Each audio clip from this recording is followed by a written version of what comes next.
Efeso 3:14-21.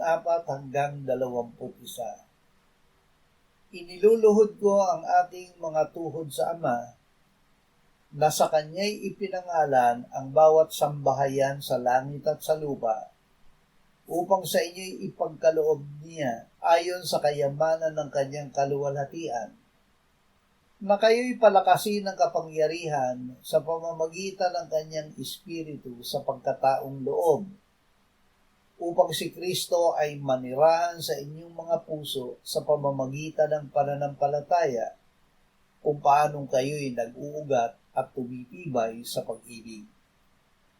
Aking idinadalangin na magkaroon kayo ng kapangyarihang matarok kasama ng lahat ng mga banal, ang luwang, haba, taas at lalim, at upang makilala ang pag-ibig ni Kristo na higit sa kaalaman, upang kayo'y mapuno ng lahat ng kapuspusan ng Diyos.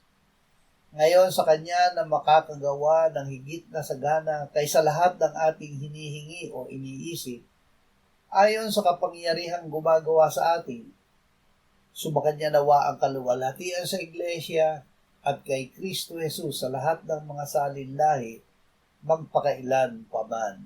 Amen. Si Kristo ang ating buhay. Si Kristo ngayon ay naninirahan sa ating puso dahil tayo ay sumasampalataya sa Kanya. Tayo ay binigyan ng Diyos ng buhay na walang hanggan, at ang buhay na ito ay nasa Kanyang anak. Ang kinaroroonan ng anak ay kinaroroonan ng buhay. Dahil si Kristo ang ating buhay, nasa atin ang Kanyang kapangyarihan na nagtagumpay sa kamatayan. Ibinuhos ng Diyos ang Kanyang pag-ibig sa ating puso sa pamamagitan ng Espiritu Santo na ibinigay sa atin.